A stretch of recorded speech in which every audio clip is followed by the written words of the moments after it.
विशिष्ट शिक्षक ईपीएफ की जो राशि है फुल एंड फाइनल निकासी कितने बार में कर सकते हैं। पूरी राशि निकासी करने के लिए कौन कौन से फॉर्म भरने होंगे। नमस्कार, आप सभी का स्वागत है हमारे यूट्यूब चैनल समूहनाथ ब्लॉग्स में और मैं हूं समूहनाथ महतो। विशिष्ट शिक्षकों के खाते में यूएन खाते में ईपीएफ की राशि जो कटौती है वह बंद हो चुकी है। दिसंबर 2024 तक ही खाते में उन राशि जमा हुई है, उसके बाद बंद हो गई है। अब विशिष्ट शिक्षक जब जमा किए गए कुल राशि को निकासी कर सकते हैं। तो उसके लिए वह कितने बार में निकासी कर सकते हैं, आपको पूरे विस्तार से जानकारी देंगे। चलिए इस विषय पर पूरी तरह से चर्चा कर लेते हैं। विशिष्ट शिक्षक ईपीएफ के पैसा कितने बार में निकलेगा और उनके खाते में आएगा। क्या ईपीएफ का जो कुल राशि है फुल एंड फाइनल विड्रॉल एक बार में किया जा सकता है, इसी वीडियो में हम चर्चा करेंगे। उससे पहले आप सभी बंधुओं से एक छोटा सा आग्रह है, यदि आप हमारे चैनल पर नए हैं तो हमारे चैनलों को सब्सक्राइब कीजिए और बेल आइकन दबाना न भूलें। तो चलिए इस खबर को, इस जानकारी को पूरी तरह से प्राप्त करते हैं कि विशिष्ट शिक्षक ईपीएफ का जो पैसा है कितनी बार में निकलेगा और कितनी बार कौन कौन से फॉर्म भरने पड़ेंगे ईपीएफ के फुल एंड फाइनल विड्रॉल उठाने के लिए। तो आपको जानकारी के लिए बता दें कि तो उससे पहले चर्चा कर लेते हैं कि क्या एक बार में जो जितनी राशि जमा हुई है वह आपके खाते में एक बार में चली आएगी। उसके बाद चर्चा करेंगे कि ईपीएफ और ईपीएस क्या है और इन दोनों की राशि, जो ईपीएफ और ईपीएस की जो राशि है उसको निकासी करने के लिए आपको कौन कौन से फॉर्म भरने पड़ेंगे। ईपीएफ क्लेम करने के लिए फॉर्म 19 क्या है, उसको कब भरना होगा, उसके अंतर्गत 19 जब फॉर्म भरेंगे तो कौन सी राशि निकासी होगी। वही ईपीएफ क्लेम फॉर्म 10 भरेंगे तो कौन सी राशि की निकासी होगी। तो आपको जानकारी के लिए बता दें कि एक बार में आपका ईपीएफ की राशि निकासी नहीं होगी। उसके लिए आपको 2 बार में निकासी के लिए फॉर्म 19 और फॉर्म 10C भरना होगा। ईपीएस और ईपीएफ क्या है, ईपीएफ में कितनी राशि जमा होती है, ईपीएस में कितनी राशि जमा होती है, आइए पहले इस पर चर्चा कर लेते हैं। ईपीएफ और ईपीएस के बीच में क्या है अंतर। ईपीएफ योजना जो है कर्मचारी भविष्य निधि से कहा जाता है। यह एक अनिवार्य योजना है जो कर्मचारी भविष्य निधि और विविध प्रावधान 1952 में निर्दिष्ट पात्रता मानदंडों को पूरा करती है। ईपीएफ योजना के पेंशन योजना के तहत नियोक्ता किन्हें कहा जाता है। नियोक्ता का मतलब होता है कि विभाग और कर्मचारी दोनों ईपीएफ खाते में योगदान करते हैं। यह योगदान महंगाई भत्ते सहित वेतन का 12% होता है। ईपीएफ योजना के साथ साथ कर्मचारियों को ईपीएस योजना भी, आपको बता दें जानकारी के लिए, आप सभी स्थानीय निकाय के नियोजित शिक्षक बंधु, आप सभी को ईपीएफ के साथ साथ ईपीएस का भी लाभ दिया जा रहा है। ईपीएफ का मतलब क्या होता है। ईपीएफ का मतलब होता है, इसका फुल फॉर्म में एम्प्लॉय पेंशन स्कीम। यह उन कर्मचारियों को दी जाती है जिनका मूल वेतन और महंगाई भत्ता 15,000 रुपये तक है। वैसे इसका नियम है कि मूल वेतन और महंगाई भत्ते का 12% कटता है, लेकिन विभाग द्वारा 15,000 रुपये निर्धारित कर दिया गया है और 15,000 रुपये का ही 12% आपके खाते से कट करके जमा होता है ईपीएफ अकाउंट में, और विभाग भी 15,000 रुपये का 12% आपके खाते में जमा होती है। आइए और इसके बारे में और विस्तार से चर्चा कर लेते हैं कि और कितना हिस्सा आपके खाते में जमा होता है और कितना हिस्सा ईपीएफ में जमा होता है और कितना हिस्सा ईपीएस में जमा होता है। तो यहाँ पर देखिए लिखा हुआ है कि नियोक्ता के 15% अंशदान में से 8.33% वेतन ईपीएस में जमा होता है। 8.33%। और 3.67% ईपीएफ में जमा होता है। दूसरी ओर कर्मचारी के 12% अंशदान को लेकर ईपीएफ खाते में भेजा जाता है। तो देखिए, आपका जो है 15,000 रुपये का 12% कटौती होती है, यानी कि 1,800 रुपये अपने खाते से कटौती होती है। वह तो सीधे आपके ईपीएफ में जमा हो जाता है।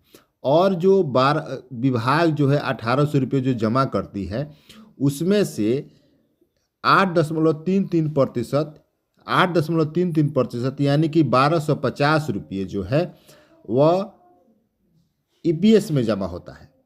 और 550 रुपये यानी कि 3.67% जो है आपके ईपीएफ में जमा हो जाते हैं। यानी कि 1,800 रुपये और 550 रुपये, 2,350 रुपये कुल आपके ईपीएफ खाते में जमा होता है और 1,250 रुपये ईपीएस खाते में जमा होता है। यह जमा जो कटौती हो करके जमा हुई है आपके समक्ष स्क्रीन पर दिख रहा है।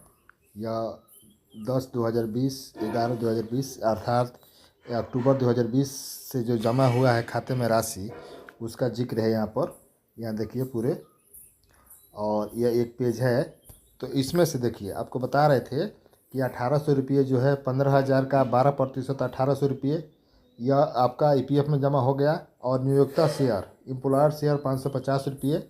और यहाँ पर देखिए ये पेंशन कंट्रीब्यूशन, पेंशन अंशदान 1,250 रुपये। यानी कि जो विभाग का जो है इसको दोनों जोड़ करके 1,800 रुपये हो रहा है। 1,800 में 1,250 रुपये पेंशन में जमा होता है और 550 रुपये और आपका 1,800 रुपये दोनों मिला करके 2,350 रुपये आपके ईपीएफ अकाउंट में जमा होता है कि 1,800 और 550 2,350 के लिए कौन सा फॉर्म और 1,250 की निकासी के लिए कौन सा फॉर्म भरना पड़ेगा। विशिष्ट शिक्षक बनने के बाद आपके खाते में ईपीएफ की कटौती नहीं होती है, आपके खाते में ईपीएफ कटौती की राशि जमा नहीं होती है, तो आपको क्लेम करने के लिए, ईपीएफ खाते की राशि की क्लेम करने के लिए आपको 2 फॉर्म भरना होता है, फार्म 19 और फार्म 10C। तो फार्म 19 क्या है, आइए इसके बारे में जानते हैं। फार्म 19 जो है का उपयोग किसी कर्मचारी के भविष्य निधि पीएफ खाते के अंतिम निपटान के लिए किया जाता है, जब वे अपना नौकरी छोड़ते हैं या सेवानिवृत्ति होते हैं, जिससे उन्हें नियोक्ता के योगदान और ब्याज सहित अपनी संचित बचत को निकालने की अनुमति मिलती है। जब आप चाहते हैं कि आपके खाते से, ईपीएफ के खाते से आपका जो जमा हुआ है राशि वह और उसका जो ब्याज है, ये दोनों मिला करके आप अपनी संचित बचत को निकालने के लिए फार्म 19 का उपयोग कर सकते हैं।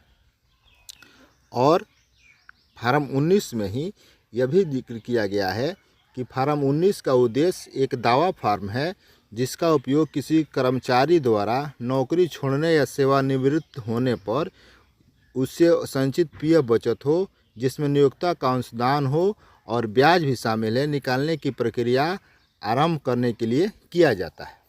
इसका उपयोग कब किया जाता है, जब सेवानिवृत्ति हो, जब आप इस्तीफा दें या जब बेरोजगार हो। तो बेरोजगार का मतलब यहाँ पर क्या हुआ, बेरोजगारी का मतलब हुआ कि आपके खाते में ईपीएफ कटौती की राशि, जो ईपीएफ अकाउंट जो है यूनिवर्सल यूएन नंबर जो है अकाउंट, यूनिवर्सल अकाउंट नंबर, उस खाते में आपके खाते से राशि कटौती होकर के जमा नहीं हो पा रही है, या अब आप उस बेरोजगार का मतलब यही हुआ, आपके खाते में जो है राशि जमा नहीं हो पा रही है।